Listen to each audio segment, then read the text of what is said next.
Hi, my name's Izzy. I'm a fourth year medical student, currently undertaking my self-selected module at the Delta Centre, and the presentation today is going to be on taking a sexual health history. This is just to outline the structure of the presentation. So we're going to go over key considerations, the structure of a sexual health history, some key symptoms that you need to think about covering, the 5Ps model for taking a sexual history, safeguarding, and then also your past medical, drug, and social history. Here we are thinking about key considerations in a sexual health history. So firstly, we want to discuss or consider confidentiality, and this includes reassuring the patient that what you're discussing is confidential. We want to think about safeguarding, so we want to assess patient sexual safety, risks of sexual violence, or risks of any kind of abuse. Then we want to discuss any risk-taking behaviours. So is the patient putting themselves at increased risk as a result of certain actions? So things like recreational drug use or alcohol misuse. And finally, we want to discuss or assess how we can prevent transmission. So this could be assessing whether the patient is at risk of a sexually transmitted infection and what risk this may put partners at or their partner at, and how we can mitigate this. Some other things that are really important to think about during a sexual health history are ensuring that you aren't making any assumptions. So this is not assuming a patient's sexual orientation, not assuming a patient's gender identity or pronouns, not assuming their understanding of certain words.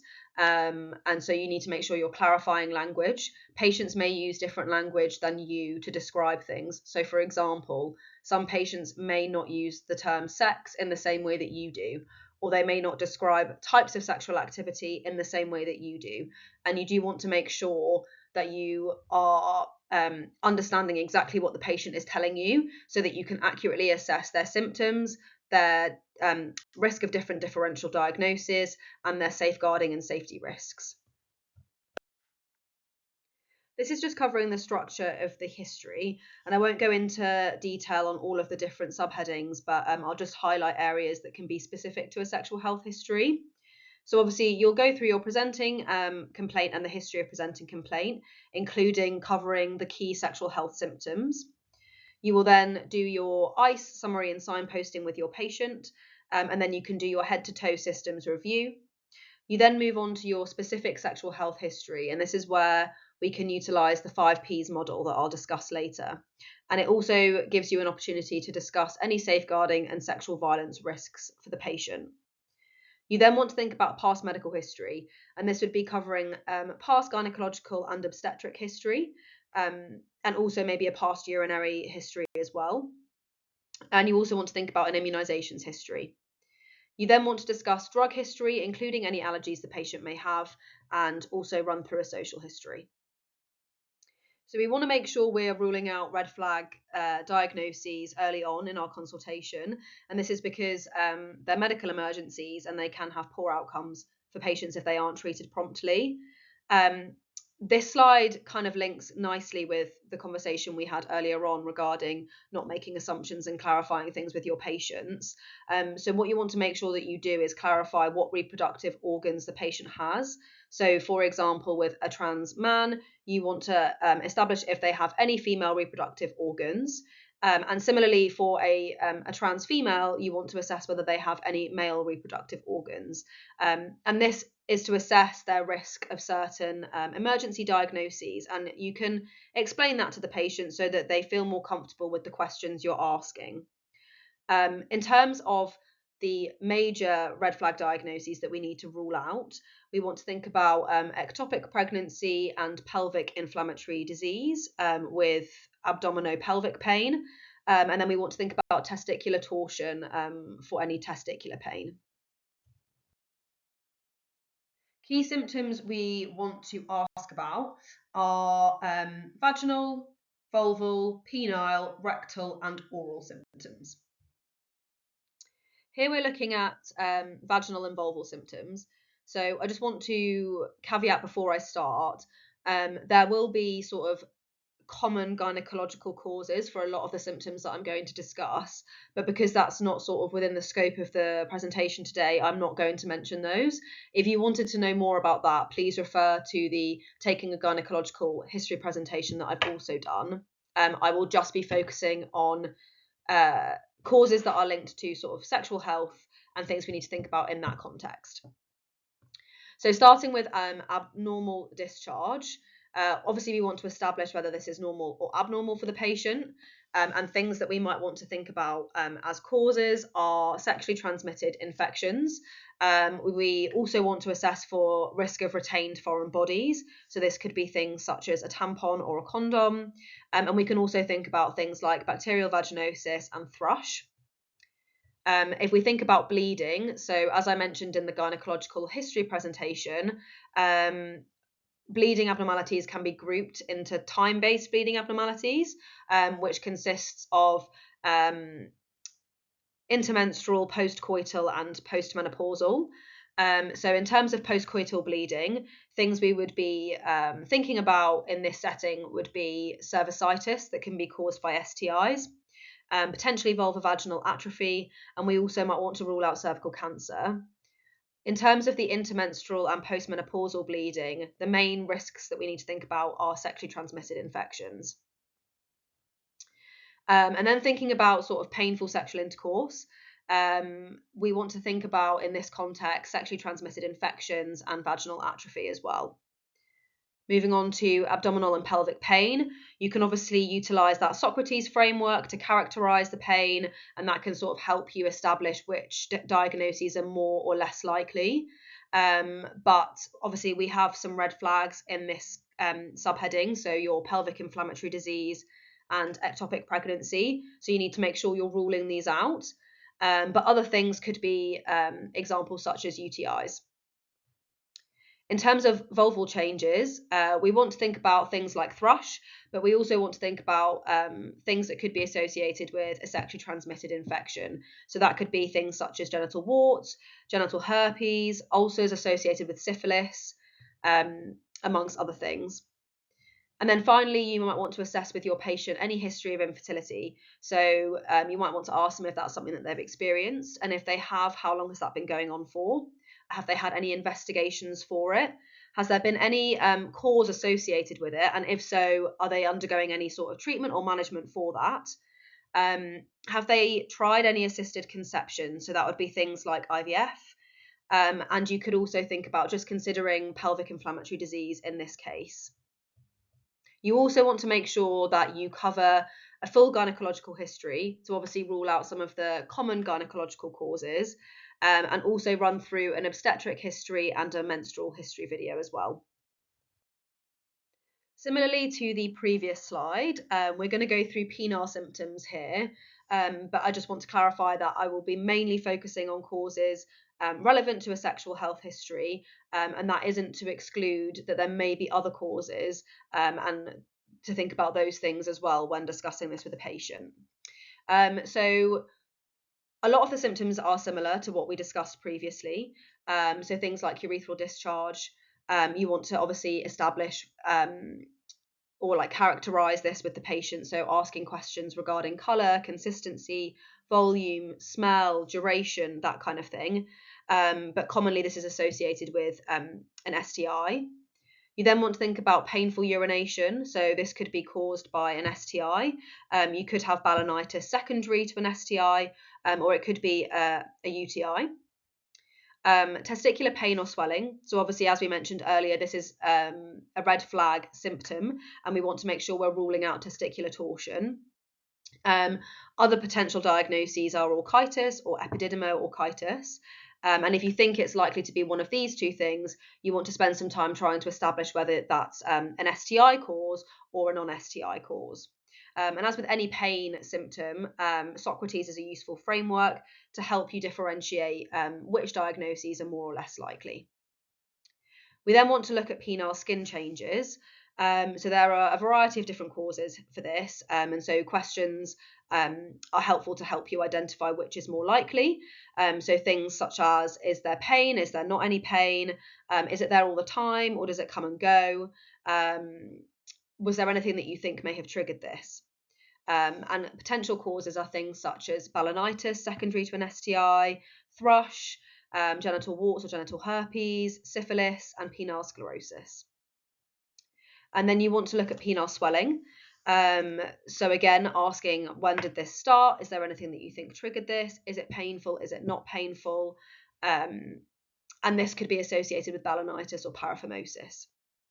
And finally, just touching on abdominal and pelvic pain. So again, utilising that Socrates framework, and then things to consider would be a UTI or prostatitis. It's important to cover rectal symptoms because sexually transmitted infections, for example, can give you rectal symptoms similar to vaginal or penile symptoms. And some patients may not feel comfortable to bring these up themselves, or they may not actually realise that they're important things to think about too. So firstly, we've got rectal discharge. So this could be due to an STI, potentially a retained foreign body. Then you've got rectal pain. So a good question to ask here is there any pain when you're passing bowel movements? And this can help you differentiate potential diagnoses. But things to think about could be such as hemorrhoids or proctitis or maybe an anal fissure. Then you want to think about rectal lumps. So in terms of sort of sexual health history, things such as genital warts. But similarly, a patient may have hemorrhoids or it could be a malignancy. And then finally, thinking about skin changes.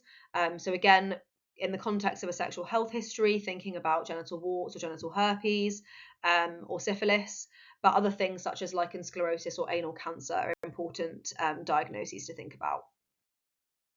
Similarly to the previous slide, you want to make sure you're asking questions about oral symptoms because patients may not feel comfortable to disclose this on their own, or they may not realise that there's something to think about. The main things that you want to be covering really are your sore throat and ulcers. These can be linked to things such as gonorrhea, herpes simplex virus, and also syphilis. Here we're thinking about conducting a systems review, so that's that head to toe symptom assessment. So if we start with head, thinking about visual changes, headaches, migraines, motor or sensory symptoms. Then moving on to your chest, so shortness of breath, chest pain, palpitations.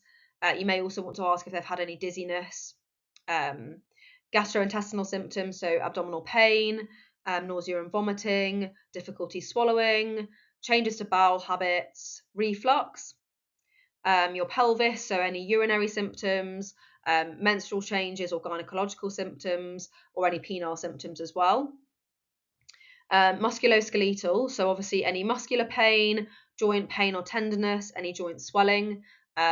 Just consider that reactive arthritis can occur secondary to an STI, so it is an important area to cover. Your dermatological symptoms, so rashes, ulcers, wounds, blisters, that kind of thing. And then finally your B symptoms, so your fever, night sweats, fatigue, weight loss. So here we're looking at the 5 Ps model. So I think the original author is the person that I've put underneath the title, but I used an adapted version from a different source that included pleasure as well, and I thought this was quite an important thing to think about, so I've included that. So if we think about general things to discuss before kind of delving into this, you want to assess whether the patient is actually sexually active at the moment. You may want to ask them so again, this is an opportunity for you to sort of discuss things like what is their gender identity, what are their pronouns, and have you ever been sexually active if they aren't currently sexually active. Then you can think about partners. So you may want to ask them about if they have any current partners. Are these partners casual partners, or are they in a relationship with the partner? Is it a single partner, or are there multiple partners? And if there's more than one partner, then the questions or the bullet points underneath you may need to run through for each person, so you can do a full sort of risk assessment for the patient. And maybe just make sure that you explain that to them so that they are not confused by you asking lots of questions. Then you might want to think about just assessing whether they feel safe with their partner as well. And you could discuss with them if they're happy with the sexual functioning with their partnership, if either themselves or their partner or partners are experiencing any change in their libido. and also just clarify how many partners the patient has maybe had in the last sort of 1 to 3 months, because this can impact sort of STI screening for certain things. Then thinking about practices. So again, like I just mentioned, make sure that the following bullet points are sort of asked for each sexual partner that the patient has. So here you want to be asking sort of what type of sexual activity do they engage in with their partner or partners. So this would be things like, do they participate in vaginal sex, oral sex, or anal sex? You might also want to ask if they've used any barrier method, if there's any risk of STI transmission. And you could also just consider if any emergency contraception is required. You could also just discuss with them whether they've had sex as part of a group, and this could be relevant as well if they mention that they have multiple partners, but don't disregard it if they say that they only have a singular partner. And then you want to discuss sort of past sexual history. So this would be obviously any sort of previous partners that they may have had. And again, this is specifically relevant in sort of the 1 to 3 month history from an STI standpoint, but obviously you can discuss previous sexual partners with them as well. And also this gives you an opportunity to discuss any maybe negative experiences that they may have had that could be impacting sexual activity now. So for example, if a patient mentions that they struggle with maybe painful sex, it could be that they've had a not particularly positive experience in the past, and then they get anxious, and that can impact their sexual experiences now. So cover that with them. And then think about protection from STIs. So this is establishing with them whether they've had any sort of symptoms that could indicate an STI, so things like changes to discharge, bleeding, pain, that kind of thing. But also discussing with them things such as when was their last sexual health screen, if any of their partners have been previously diagnosed with a sexually transmitted infection or have recently been. So have they ever tested positive before, or have they tested positive recently? And then obviously asking them if they've ever had any positive screening results in the past, and if so, what was that for and what was the treatment? The other thing that you might want to think about in the protection from STIs is just thinking about bloodborne virus risk assessment as well. So this would be assessing for any risk factors with the patient or the patient's partners, and then asking them if they've ever had any positive screening results for a bloodborne virus. You could ask about whether they've ever had a bloodborne virus screen, and if they haven't, you could ask them if they would like one. And obviously, as with anything, if they have had one before, just ask them the outcome, and if there was a positive test result, what was done. And then thinking about pregnancy plans, you want to just ask them about whether they're currently using any contraception, what type of contraception they're using, and if they're struggling with anything with that contraceptive method. So for example, if someone is using the contraceptive pill, are they noticing that they're finding any side effects from that? Is there anything that they're finding difficult? With anything that requires, so for example, again, a pill that requires the patient to take it on a daily basis, you may want to assess with them how good their usage is. So are they taking it every day? If they are, what are they taking it at the same time every day? And then obviously you can establish whether there's any risk or requirement for emergency contraception. You then also want to just discuss with the patient whether or not they are actively trying to get pregnant at the moment, or they're thinking about it in the coming future. Or you can also ask them about, is it in their future plans to conceive? And think about that when you're going through your sexual health history as well. And then lastly, obviously, we've touched on the importance of including pleasure. So this would be things like asking about whether the patient uses any devices or substances to enhance pleasure, asking if they have any difficulty with sexual engagement. So are they having any pain? Do they feel like they have difficulty with lubrication? Do they have difficulty achieving orgasm or maintaining an erection? And is there anything that they sort of would want to change about their sexual activity? And this question, or this sort of subheading, I think really opens up an opportunity to speak to the patient about how they're feeling in terms of their sexual engagement, and offers them a chance to maybe talk about things that they're not comfortable with or that they feel unsafe with. And so this opens up that conversation regarding safeguarding as well. So it is an important thing to include. So the last slide leads nicely onto this slide, and it's really important we think about things like sexual violence and safeguarding when taking a sexual health history, because there are risks, and we need to try and make sure we are keeping our patients safe, and also offering an open space for them to share any safety concerns that they may have.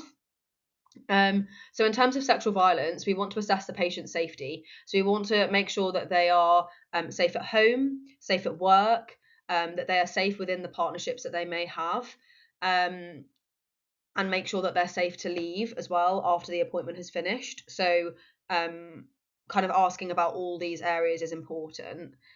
We want to think about if they're experiencing any violence. So that could be within a partnership, so within with their partner or partners, or if they're experiencing any violence in anywhere else in their life. So that could be with someone at home, someone at work, or someone from a completely different sort of background. We also want to think about discussing non-consensual sex. So that could be consensual sex, that has happened in the past, and also non-consensual sex that may be happening currently or has happened recently, and also helping them through this conversation. So it needs to be addressed with sensitivity, and also ensure that you're reassuring them through the process that you're there to support them. You may need to think about mental health support in these instances as well, because obviously this can be incredibly traumatic for a patient. You then want to discuss with them any non-medical genital procedures that they have had. So this could be something such as piercing that they've chosen to have themselves, or it could be something more sinister, so something that has been sort of, again, non-consensual. So we want to establish whether there's been any cutting, again, piercing or burning that has been sort of forced upon a patient. And this leads us on to also making sure we're screening for female genital mutilation. Considering safeguarding things, we want to make sure in patients, that are under 18 years old, that we're assessing the age of their sexual partner. We want to make sure that there isn't sort of any coercion or sexual abuse occurring in this instance, and we can safeguard appropriately. We want to assess whether there's any recreational drug use with sexual activity. So are patients using drugs when they're engaging in sexual activity? Have they got contact with social services, or are they currently having contact with social services? And assess whether there's a power imbalance, and that could be a power imbalance within the relationship that they're in, or at home, or at work. So any sort of power imbalance that they might be experiencing, and obviously assess that in relation to sexual activity as well. One thing to note with the FGM is that this is illegal in the UK, and if it's established in a patient under the age of 18, it does need to be reported to the police. Obviously, any sort of signs or disclosure of FGM would raise a safeguarding concern, and we would need to investigate that further. But it's just important to think about in this context.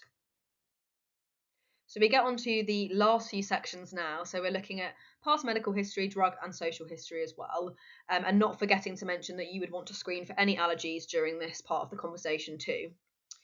So in terms of past medical history, as we've mentioned earlier on in the presentation, we want to make sure that we're asking them about any previous sexually transmitted infections, their previous STI screens.